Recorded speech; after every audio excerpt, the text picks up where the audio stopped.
नमस्कार, मैं हूं ऋचा शर्मा। आप सभी दर्शकों का अन्नदाता कार्यक्रम में स्वागत करती हूं। किसान का जीवन बहुत मुश्किल होता है। वो अपने खेतों में लंबे समय तक काम करता है। उसका ध्यान सदैव फसल में ही लगा रहता है। वो अपनी कड़ी मेहनत की ताकत पर अपना जीवन व्यतीत करते हैं। ऐसे ही किसानों की प्रगति के लिए हम खेती बाड़ी से जुड़ी कुछ महत्वपूर्ण जानकारियां आप तक लाते हैं। हर रोज सुबह आपके सामने हाजिर होते हैं। तो चलिए कार्यक्रम शुरू करते हैं और सबसे पहले देखते हैं क्या है आज के अन्नदाता में। सरसों की फसल में किए जाने वाले जरूरी कार्य।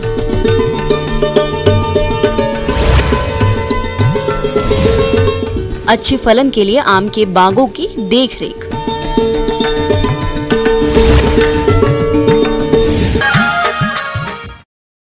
हमारे जिन किसान भाइयों ने सरसों की बुआई कर दी है तो उनकी फसल अभी जमाव की अवस्था पर होगी। तो इस फसल में अच्छी उपज लेने के लिए जरूरी है कि बुआई के बाद किए जाने वाले कार्यों को सही तरीके से किया जाए। अगर फसल प्रबंधन ठीक से नहीं होगा तो उपज में कमी आएगी। इसलिए आप कैसे करें सरसों की फसल में किए जाने वाले कार्यों को, इसके बारे में जानकारी दे रहे हैं जवाहरलाल नेहरू कृषि विश्वविद्यालय जबलपुर के वरिष्ठ वैज्ञानिक डॉक्टर SK बिल। जिन किसान भाइयों ने अपने खेत में सरसों की फसल लगाई हुई है वो तकरीबन 1 माह की अवस्था में पहुंच गई होगी। अब ये अवस्था बहुत ही उपयुक्त अवस्था है। इस अवस्था में विशेष ध्यान रखने की आवश्यकता है। जहाँ तक बात है अच्छा उत्पादन लेने की है तो यदि खेत को नीदा रहित अगर किसान भाई रखते हैं तो आपका द्वारा उपयोग किया गया सारा पोषक तत्व और आपके द्वारा दिया गया पूरा पानी आपकी फसल को उपलब्ध होगा, जिससे कि अच्छी उपज की प्राप्ति की जा सकती है। तो किसान भाइयों, बुआई के 15-20 दिन बाद खेत में घने पौधे उखाड़कर पौधे से पौधे की दूरी 10 से 15 सेंटीमीटर कर दें, जिससे फसल की बढ़वार अच्छी होगी। और जो किसान भाई अभी बुआई कर रहे हैं तो वो बुआई के 2 दिन के अंदर ऑक्सीफ्लोरोफिन दवा की 700 से 800 मिलीलीटर मात्रा को लगभग 1000 लीटर पानी में घोलकर प्रति हेक्टेयर क्षेत्र में पीछे की ओर चलते हुए फ्लैट फैन नोजिल की सहायता से छिड़काव करें, जिससे फसल 40 से 45 दिनों तक खरपतवार मुक्त रहेगी। जहाँ पर भी यदि नीदाओं की समस्या है, चौड़ी पत्ती वाले हों चाहे संकरी पत्ती वाले हों, तो यहाँ पर संभव हो यदि लाइन से बोनी किए हों तो 2 लाइन के बीच में आप हैंड हो जो आती है उसको चला के चलते नीदाओं का नियंत्रण कर सकते हैं।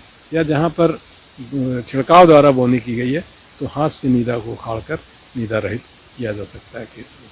तो जहाँ तक बात है पानी की, तो जहाँ भी किसान भाइयों की फसल 1 महीने की हो गई है और पानी की कमी महसूस किसान भाई कर रहे हैं फसल में, तो वहाँ पे पहले तो पानी की व्यवस्था की जाए। हल्की सिंचाई लगाना है ताकि पानी लगाने से फसल में किसी प्रकार का कोई नुकसान ना होने पाए। ठीक है।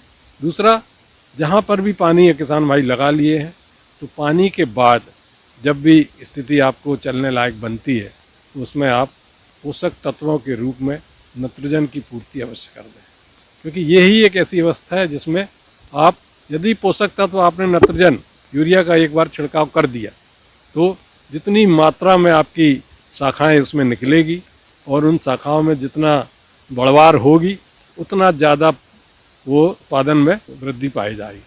तो इसलिए ऐसे समय में किसान भाई सिंचाई के बाद नाइट्रोजन का छिड़काव अवश्य करें, यूरिया का छिड़काव अवश्य करें, ताकि पौधे की बढ़वार को अधिक से अधिक बढ़ाया जा सके। अब आखिरी बात जो बनती है कि किसी भी प्रकार की कीट व्याधियों की यदि परेशानी किसान भाई अपने खेत में देख रहे हैं तो इस समय सबसे ज़्यादा दिक्कत आती है। मौसम में नमी सबसे ज़्यादा रहती है और नमी रहने के कारण जो रस चूसक कीड़े जो हैं वो ज़्यादा से ज़्यादा मात्रा में सरसों की फसल में लगते हैं। यह छोटे कोमल शरीर वाले हरे रंग के कीट होते हैं जिनके झुंड पत्तियों, फूलों तथा पौधों के अन्य कोमल भागों पर चिपके रहते हैं और रस चूसकर पौधों को कमजोर कर देते हैं। इसलिए इस कीट की रोकथाम के लिए ग्रसित टहनियों को तोड़कर नष्ट कर दें और इसके नियंत्रण के लिए 10 से 15 येलो ट्रैप प्रति हेक्टेयर की दर से खेत में लगा दें, जिससे कीट ट्रैप की ओर आकर्षित होकर उस पर चिपकने लगते हैं। इससे किसानों को पता लग जाता है कि हमारी फसल में माहू कीट का प्रकोप शुरू हो गया है। किसान भाइयों, यदि माहू कीट का प्रकोप आपकी फसल में कम देखने में आ रहा है तो आप इसकी रोकथाम हेतु नीम तेल 5 मिलीलीटर प्रति लीटर पानी में घोलकर फसल पर छिड़काव कर दें और ध्यान रहे कि घोल बनाते समय उसमें सर्फ या शैम्पू अवश्य मिलाएं। ऐसी स्थिति में यदि किसान भाई डाइमेथोएट 1 ग्राम दवा प्रति लीटर पानी में मिला के यदि अपन छिड़काव करें तो जितने भी रस चूसक कीट हैं, जैसे माहू है, जैसिड है, थ्रिप है, तो ऐसे रस चूसक कीड़ों से भी अपन फसल को बचा सकते हैं। वाइट रस्ट एक बहुत ज़बरदस्त बीमारी है जो कि सरसों की समस्या सरसों में समस्या पैदा करती है।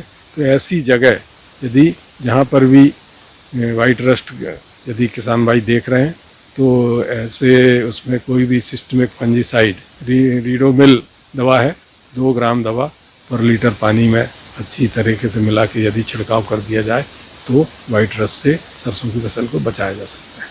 किसान भाइयों, अभी तक आपने खेती से जुड़ी हुई कुछ उपयोगी जानकारियां देखी। अब लेते हैं एक छोटा सा ब्रेक, जल्द ही लौटेंगे और कार्यक्रम में आगे भी है खेती बाड़ी से जुड़ी कुछ महत्वपूर्ण जानकारियां, तो बने रहिए हमारे साथ।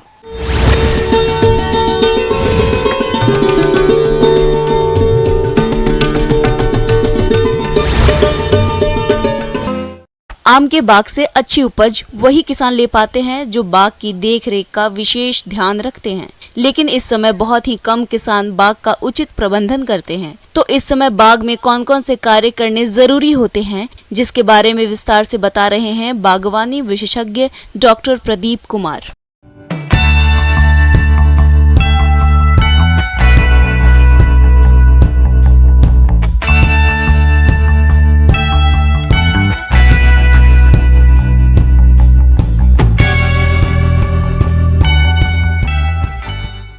देख सकते हैं कि मतलब पिछले वर्ष में हमारा जो मंजर था उस बहुत सारा झड़ गया था, मतलब वो उसमें मैंगो हॉपर का बहुत ज़्यादा अटैक हो गया था, इसीलिए बहुत ज़्यादा झड़ गया था। तो उसकी रोकथाम के लिए हमको अभी नवंबर से ही सख्त क्रियाएँ करना पड़ेगा। जैसे कि नवंबर दिसंबर में हमको सबसे पहले क्या करना है कि जो ओवर क्राउडिंग ब्रांचेस हैं, मतलब उसके अंदर सनलाइट नहीं जा रहा है, तो उसको थोड़ा प्रूनिंग करके कम करना है। प्रूनिंग के बाद हमें ध्यान रखना है कि जो बोडाक्स मिक्सचर है उसका पेस्ट लगाना ना भूलें, तो जो भी ब्रांचेस कटी हों उनके ऊपर, ताकि इन्फेक्शन ना फैले। और दूसरा काम हम ये भी कर सकते हैं कि जो हम फर्टिलाइज़र डालते हैं तो उसका आधा डोज नवंबर में हमको डालना है। यहाँ पे नाइट्रोजन का आधा डोज डालना है, तो मान के चलिए अराउंड 400 ग्राम पर पौधा हमको 10 साल पुराने पौधे में नाइट्रोजन हमको डालना है। उर्वरक या खाद का प्रयोग पेड़ के चारों तरफ एक थाला बनाकर करना चाहिए। 1 वर्ष के पौधे के लिए ऐसा थाला प्रमुख तने से 30 सेंटीमीटर की दूरी छोड़कर पेड़ के घेरे के दायरे में बनाना चाहिए। मिट्टी को 15 से 20 सेंटीमीटर गहराई तक खोदकर उसमें उर्वरक मिलाना चाहिए। खाद मिलाने के बाद सिंचाई करें, जिसमें गोबर की खाद 10 किलोग्राम, अंडे की खली 5 kilogram, urea 200 kilogram, single super phosphate 500 gram, muriate of potash 200 ग्राम का प्रयोग करें। कृषि विभाग से संपर्क करके प्रति वर्ष के हिसाब से उर्वरकों की मात्रा में बढ़ोतरी करें। तो ये 2 क्रियाएं बहुत ही इम्पोर्टेंट है। और दूसरा, हमको इस समय जो टेम्परेचर है बहुत कम होता चला जाता है, इसके लिए हमको कुछ पाउडरी मिल्ड्यू जैसा भी अटैक होने का चांसेस रहता है। तो उसके लिए हमको क्या करना है, थोड़ा बहुत फंजीसाइड भी जैसे स्प्रे पर ध्यान देना चाहिए, लेकिन वो हमको कब करना है, जब हमको पैनिकल निकलना स्टार्ट हो जाए। आम के छोटे पौधों को गर्मियों में 4 से 7 दिन के अंतर से तथा ठंड में 10 से 12 दिनों के अंतर पर सिंचाई करनी चाहिए, लेकिन फल वाले पेड़ों की अक्टूबर से जनवरी तक सिंचाई नहीं करनी चाहिए, क्योंकि अक्टूबर के बाद यदि भूमि में नमी अधिक रहती है तो फल कम आते हैं तथा नई शाखाएं ज्यादा आ जाती हैं। और दूसरा, मैंगो हॉपर, जैसे कि मैं बताया कि यहाँ अभी प्रूनिंग करना है उसके कंट्रोल के लिए। जब हमारा मंजर निकलना शुरू हो जाए, 8 से 10 सेंटीमीटर का हो जाए, तो उसमें हमको इमिडाक्लोपिड का 1 ml इमिडाक्लोपिड को 3 से 4 लीटर पानी में घोल के एक छिड़काव भी करना है, ताकि हमारा जो मैंगो हॉपर है वो अटैक ना कर पाए, हमको अच्छी उपज मिले। यही चीज़ें ध्यान में रखना चाहिए इस समय। और दूसरा हमको नहीं करना है, क्या नहीं करना है इस समय, तो हमको ज़्यादा पानी नहीं देना है और फर्टिलाइज़र का ओवरडोज नहीं देना है, क्योंकि ये मंजर आने का समय होता है और इसमें सब कुछ सेंसिटिव पार्ट में होता है पौधा। तो हमको ध्यान रखना चाहिए कि हमारा पौधे को कुछ भी एडवर्स कंडीशन ना हो पाए, या फिर हमको मॉइस्चर स्ट्रेस भी नहीं देना है, उसको पानी देना भी मतलब ऑप्टिमम देना है, ताकि हमें अच्छे से अच्छी उपज मिल सके। आम के बागों में गुजिया कीट का प्रकोप अधिक होता है। ये जमीन से निकलकर पेड़ों पे चढ़ जाता है। इन कीटों की अधिक संख्या से नुकसान हो जाता है, क्योंकि ये कीट पेड़ पर चढ़कर पत्तियों और बौर का रस चूसकर उन्हें नुकसान पहुंचाते हैं। प्रति बौर कीट की ज्यादा संख्या होने से फल भी नहीं बन पाते हैं। यदि गुजिया कीटों का प्रकोप अधिक हो तो क्लोरोपाइरिफास 1.5% चूर्ण 250 ग्राम प्रत्येक पेड़ की दर से तने के चारों ओर गुड़ाई कर मिट्टी में मिलाए जाने से इस कीट का नियंत्रण हो जाता है। जैसे कि क्या होता है कि कभी कभी हमको अच्छे से किसी बीमारी का, किसी फिजियोलॉजिकल डिसऑर्डर का पहचान नहीं हो पाता है, हम अपने मन से ही पूरा कोई ना कोई दवाई उठा करके स्प्रे कर देते हैं। तो ऐसा नहीं करना है, हमको नज़दीकी कृषि विज्ञान केंद्र से संपर्क करना है। उसके बाद ही, वैज्ञानिकों की सलाह के बाद ही हमको कुछ एक्शन लेना है अपनी फील्ड में। और इसके साथ ही आप अपना प्लांट का सैंपल भी लेके कृषि विज्ञान केंद्र पर जा सकते हैं, उधर वैज्ञानिकों से संपर्क कर सकते हैं, ताकि आपकी आय अच्छी हो सके और आपकी फसल को कोई नुकसान ना पहुंच सके। आगे और भी है खेती बाड़ी से जुड़ी बहुत सी रोचक जानकारियां, पर यहाँ पर रुकेंगे एक और ब्रेक के लिए, जल्द हाजिर होते हैं।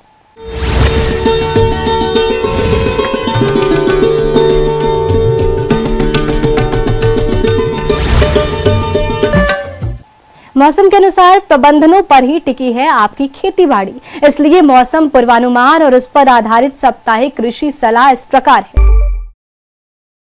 ग्रामीण कृषि मौसम सेवा, भारत मौसम विज्ञान विभाग, इंदिरा गांधी कृषि विश्वविद्यालय रायपुर द्वारा भेजे गए मौसम पूर्वानुमान रिपोर्ट के आधार पर जिला बीजापुर और इससे लगे जिलों के किसान भाइयों को सलाह दी जाती है कि इन क्षेत्रों में अगले 4 दिनों के दौरान वर्षा की कोई संभावना नहीं है। आसमान में हल्के बादल छाए रहने की संभावना है। अधिकतम तापमान 31 डिग्री सेल्सियस और न्यूनतम तापमान 14 से 16 डिग्री सेल्सियस रहने की संभावना है। हवाओं के उत्तर से उत्तर पूर्व दिशा से 2 किलोमीटर प्रति घंटे की रफ्तार से चलने की संभावना है। ऐसे में इन क्षेत्रों के किसान भाइयों को सलाह दी जाती है कि उथली जुताई के लिए रोटावेटर का प्रयोग कर समय एवं ईंधन की बचत करें। धान की फसल पककर तैयार हो जाने पर फसल की कटाई करने के पश्चात 3 से 5 दिनों तक धूप में सूखने के लिए खेतों में ही छोड़ दें। किसान भाइयों को सलाह दी जाती है कि खरीफ फसलों जैसे धान के बचे हुए अवशेषों को न जलाएं, क्योंकि इससे वातावरण में प्रदूषण अधिक होता है, जिससे स्वास्थ्य संबंधी बीमारियों की संभावना बढ़ जाती है।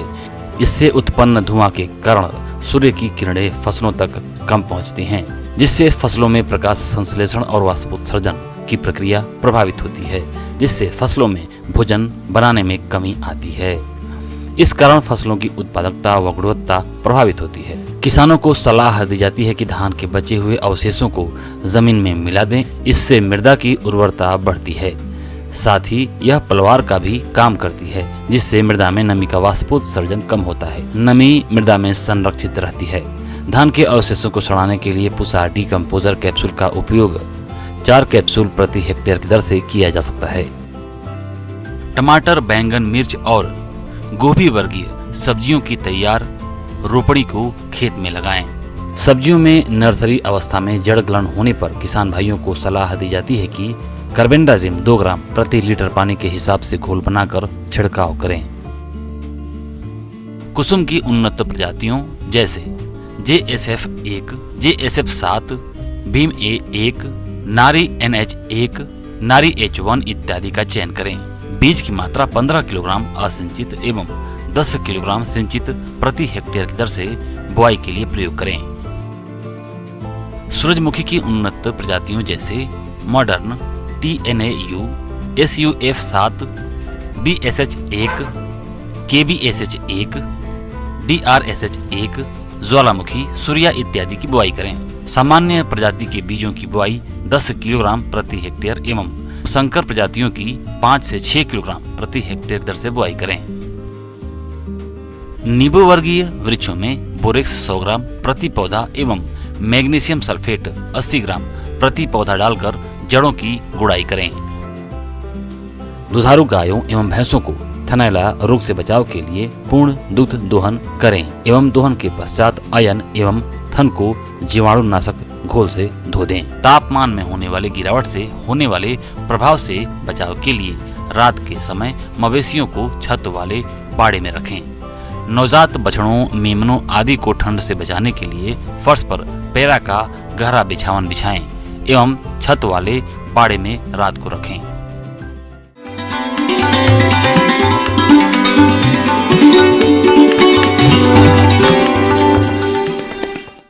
अन्नदाता हेल्पलाइन निःशुल्क फोन संपर्क सेवा के माध्यम से आपके द्वारा पूछे गए प्रश्नों में से एक या दो महत्वपूर्ण प्रश्न को हम अपने कार्यक्रम में शामिल करते हैं।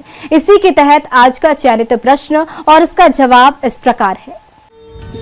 आज के अन्नदाता हेल्पलाइन में जिस प्रश्न को कार्यक्रम में शामिल किया गया है उसे पूछा है गांव सैलाना, जिला रतलाम के किसान भगवती बघेल ने।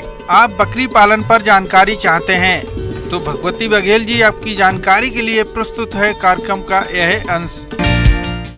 बकरी पालन एक बहुत ही महत्वपूर्ण भूमिका अदा करता है। जैसे मैं आपको बताऊंगा, आप अगर 4 गाय रखते हैं, 2 भैंस रखते हैं तो 5 या 6 बकरी रख सकते हैं। प्रदेश के बहुत से किसान भाई अपनी आय बढ़ाने के लिए कई व्यवसाय को करते हैं, जिसमें बात करें बकरी पालन की तो यह काम लागत में अधिक मुनाफा देने वाला व्यवसाय है। आजकल बकरियों की दूध और मांस की मांग मार्केट में बढ़ती जा रही है। बकरियों के दूध में मल्टीविटामिन पाए जाते हैं। हालांकि बकरी का दूध गाय और भैंस के दूध से महंगे बिकते हैं, जिससे किसान को मुनाफा अधिक होता है। अगर आप भी बकरी पालन करना चाहते हैं तो अच्छी नस्ल के बकरियों का पालन करें, जो इस प्रकार से हैं। Sirohi, Jamunapari, beetle, Barbari, black Bengal, Jakhrana. किसान इनमें से किसी भी नस्ल का चयन करके पालन कर सकते हैं। किसान भाइयों, अगर सिरोही नस्ल की बात करें तो सिरोही नस्ल एक बहुत ही महत्वपूर्ण नस्ल के रूप में भारत में मानी गई है, जिसका जो उद्गम है, जो जन्म स्थान है, वो सिरोही जिला, राजस्थान का सिरोही जिला माना जाता है। लेकिन कुछ हद तक कुछ पशु आप देवगढ़, जो कि राजसमंद जिले में एक तहसील है, देवगढ़ में बिल्कुल वही पशु आपको देवगढ़ में मिलेंगे और कई लोग इसको देवगढ़ी के नाम से भी जानते हैं। यानी सिरोही नस्ल या देवगढ़ी नस्ल वो एक ही बात है और बिल्कुल आप देखेंगे लक्षणों में कोई खास अंतर नहीं है। अगर हम लक्षणों की बात करें तो कई एक पशुओं को इस पे चकते नज़र आएंगे, साथ ही कई पशुओं पर वो चकते बिल्कुल भी नहीं होते। आपको लगेगा कि ये बिल्कुल ही जो प्लेन, जो शरीर के ऊपर कोई भी चकता नहीं है, वो भी सिरोही नस्ल हो सकती है। अगर चकते हल्के हैं या गाढ़े हैं, वो भी सिरोही नस्ल है। यानी कहने का मतलब है कि जो शरीर पर जो चकते बनते हैं वो वास्तव में वो बहुत अच्छा इसका एक जो इसके लक्षण है, एक बहुत अच्छा लक्षण है। लेकिन कई बार ये बिल्कुल भी चकते नहीं बनते, तो आप ऐसा ना माने कि वो सिरोही नस्ल नहीं है। सिरोही नस्ल वो भी नस्ल है, वो भी सिरोही नस्ल के अंतर्गत ही आती है। बकरी पालन में सफल होने के लिए बकरियों की आहार और आवास की उचित व्यवस्था करना बेहद जरूरी होता है। इसके लिए उचित स्थान का चयन करके बनवाए बकरियों का आवास, जिससे सर्दी, गर्मी, बारिश में आराम से बकरियां रह सके, जिससे उनकी वृद्धि विकास अच्छी तरह से हो सके। बकरियों के लिए एक बहुत ही ध्यान रखने वाली बात यह है कि इनके लिए आवास की व्यवस्था बहुत अच्छी होनी चाहिए।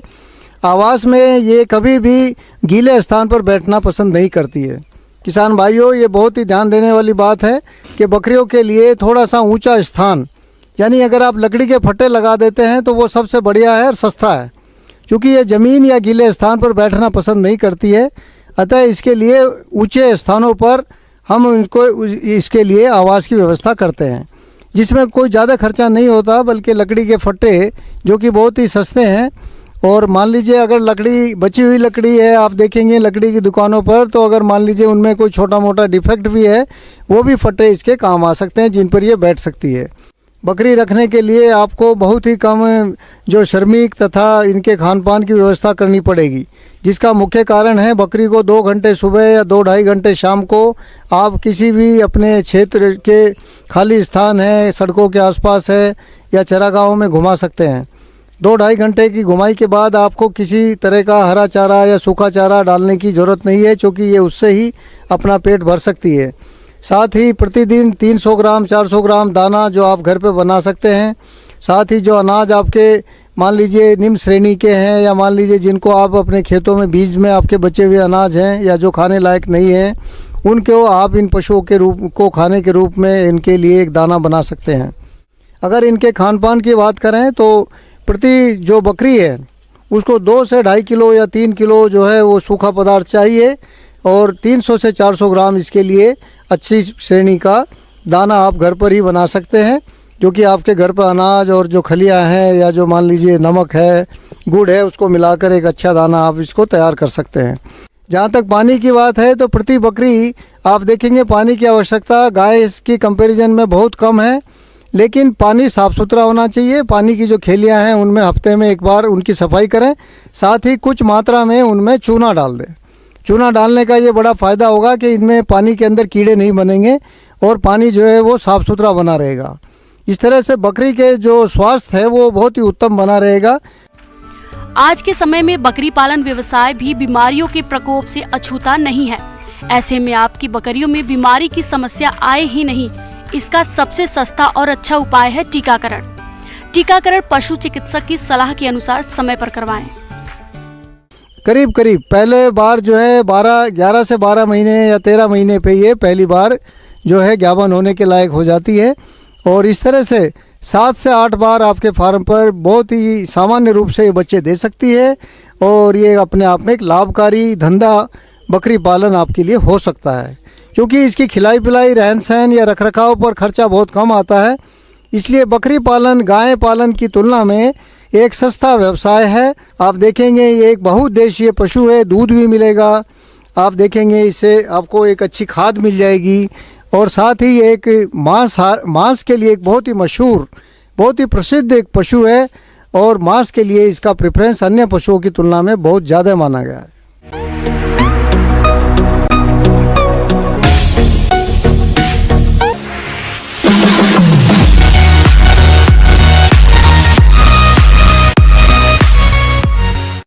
आइए अब एक नजर डालते हैं राज्य के कुछ चुनी हुई मंडियों के प्रमुख फसलों के बाजार भाव पर।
किसान भाइयों, अन्नदाता आपकी सेवा के लिए संकल्परत है।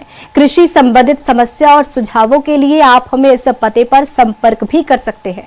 प्रोड्यूसर अन्नदाता, news 18 Madhya Pradesh Chhattisgarh, Ramoji film city Hyderabad 501512। साथ ही आप हमें ईमेल भी कर सकते हैं। हमारा ईमेल है p18annadatamp@nw18.com। इसके अतिरिक्त आप हमें निःशुल्क हेल्पलाइन नंबर 180088921663 पर सोमवार से शनिवार सुबह 10 से शाम 4 बजे के बीच संपर्क कर सकते हैं। किसान भाइयों, अब समय हो रहा है आपसे विदा लेने का, तो हमारी अन्नदाता टीम को दीजिए इजाजत। कल फिर आपसे होगी मुलाकात कृषि संबंधित कुछ और महत्वपूर्ण जानकारियों के साथ। नमस्कार।